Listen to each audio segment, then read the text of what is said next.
ముషీరాబాద్ నియోజకవర్గం పరిధిలోని బొలక్నూర్ ప్రధాన రహదారిపై ఉన్న వెల్డింగ్ షాప్ వ్యాపారస్తులు సిద్ధి వినాయక అసోసియేషన్ సభ్యులు ఆవేదనను మీడియాతో పంచుకున్నారు. సుమారు 200 మందికి పైగా కుటుంబాలు ఈ వెల్డింగ్ షాప్ వ్యాపార సముదాయం పైన జీవనాధారం పొందుతున్నారు.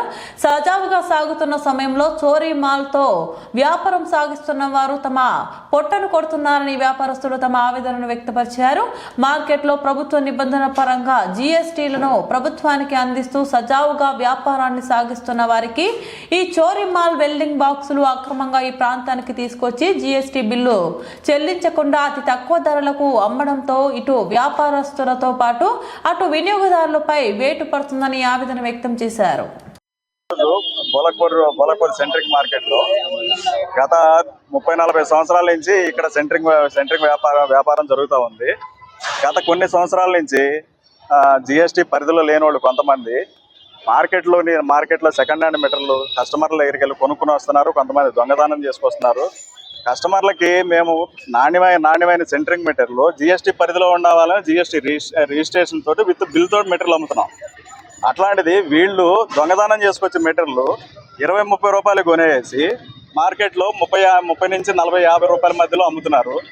మేము ఇక్కడ లక్షల ఇన్వెస్ట్మెంట్ చేసి అద్దెలు కట్టుకుంటా కొన్ని వందల మందికి జీవనోపాధి కల్పిస్తున్నటువంటి ఈ బోలక్పూర్ మార్కెట్లో వీళ్ళు అక్రమంగా చోరీ చేసుకొచ్చి ఇక్కడ మెటీరియల్ అమ్మడంతో ఇక్కడ వందలాది మంది యొక్క జీవితాలు అగమ్య గోచంగా దాపరించింది.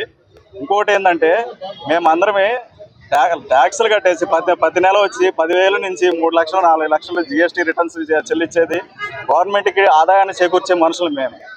ఈరోజు మేము కనీసం ఒక షాప్ రెంట్ కట్టుకోవడానికి కూడా గడవని పరిస్థితి. అట్లాంటిది 10,000 కిరాయి చెల్లించేసి ఎక్కడెక్కడో మెటీరియల్ తీసుకొస్తున్నారు. అమ్మేసేసుకుని లక్షల కోట్లు గడిస్తున్నారు. గత ప్రభుత్వంలో దళిత బంధువు అయితే ఒక చిన్న రిజిస్ట్రేషన్ ఉన్నది అంటే వాళ్ళు కనీసం ఒక 20 లక్షలు కూడా వ్యాపారం చేయలేడు సంవత్సరానికి. అట్లాంటిది ఒక్కొక్కరు 3-4 కోట్ల రూపాయలు వ్యాపారాలు చేశారు. ఇట్లా ఈ మెటీరియల్ అక్కడే సేల్ చేస్తాం, మళ్ళీ ఇమీడియట్గా వాళ్లే కొనుక్కేసి లక్షలు దండుకునేసి ఇంతమంది యొక్క యూపీ నుంచి బీహార్ నుంచి ఎక్కడెక్కడి నుంచి వచ్చి వందల మంది మా మీద ఆధారపడి బతుకుతున్నారు.